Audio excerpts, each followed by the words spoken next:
اي والله يا الماين اطلب حاجتك اليوم باب الحوائج انا وياك وتصور الموقف. هسه انت الامام، جنازه الامام على الجسر، وهل ترى اليوم جمعه مثل هيك يوم الجمعه الامام، جنازه الامام على الجسر. والله المالها حد المال هالجنازه المال.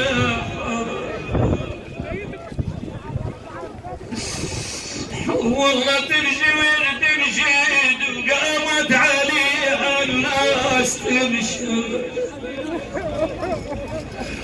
اي والله تنشد وقامت عليها الناس تنشد. انا الله ولا حد وش هالمصيبه الله ولا حد. بعد انا وياك انت موالي. انا اذا ربيها يا اللابي لما ينحل جنازه الذابي ما يتفرج عليها يا تتفرج عليها يا انا والناس تتفرج عليها.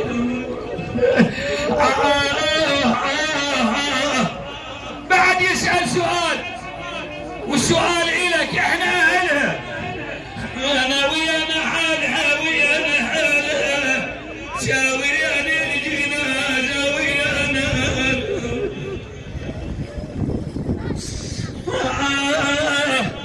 اي والله ويانا حالها شاويانا حالها خل تجيها هاي الجنازة ويانا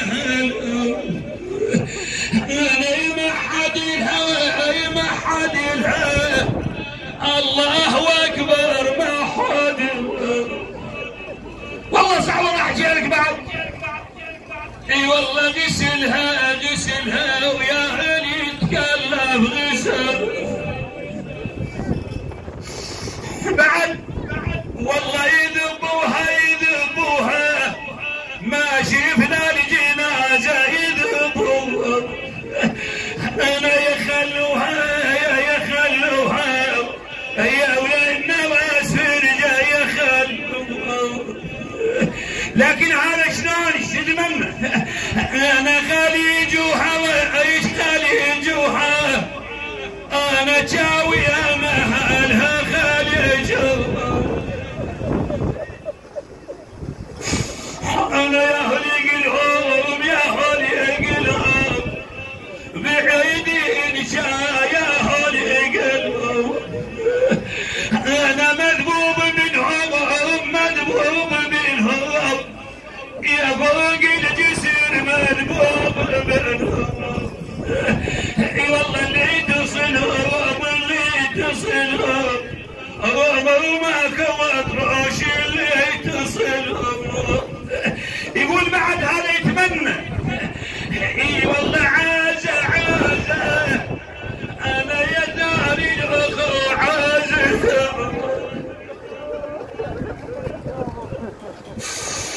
والله عازة يا ناس الاخو عازة انا وحش الجنازة انا وخلافهم وحش الجنازة. راح وعزاز انا ويا قلبي انكسر راح وعزاز. اعيد لك اي والله ما هو معزاز يا قلبي انكسر راح وعزاز.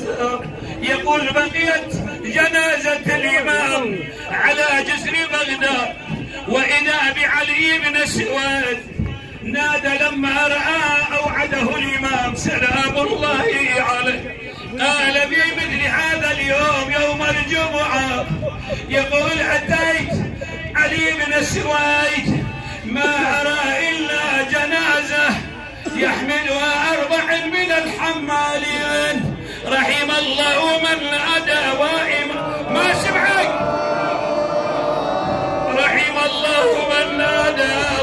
مسموما.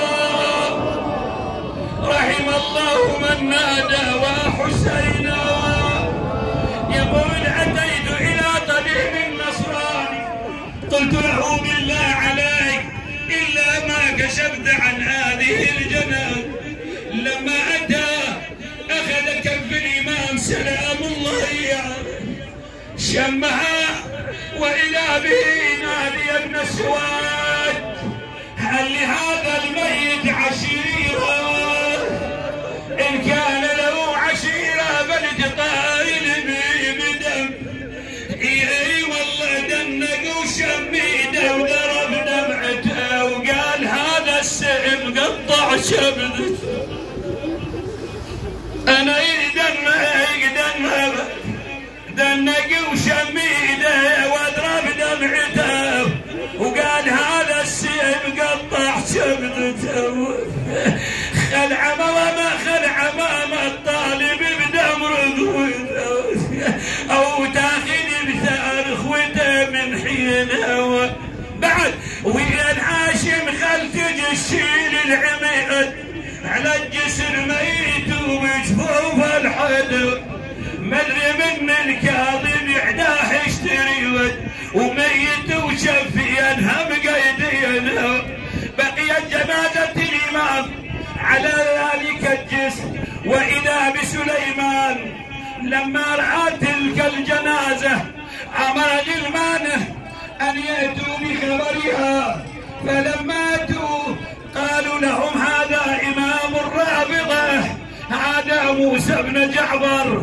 أتوا إلى سليمان قالوا له هذا ابن عمك موسى بن جعفر. يقول أتى سليمان حافيا وهو يقول وإمامه وكاظم وموسى بن جعفر. والله أنا دائما أعيدها كل سنة بس إلها نوع بالقلب. يقول الحسب والنسب لسليمان جابه عليه جابته روس النجابه.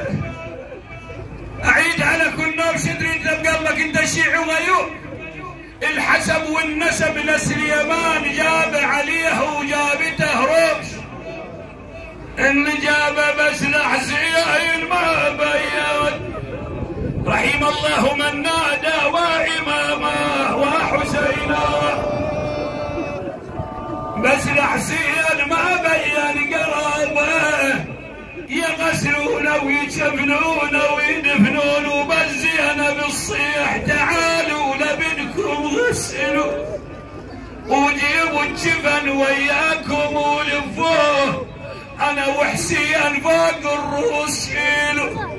اقول سيدي نحن شيعتك من اتى نادى وانا وياك هسه نصيح من اتى الى تشييع جنازة الطيب ابن الطيب ونشيع انا وياك. احملوا الجنازة احملوها بارك الله فيكم. رحم الله من نادى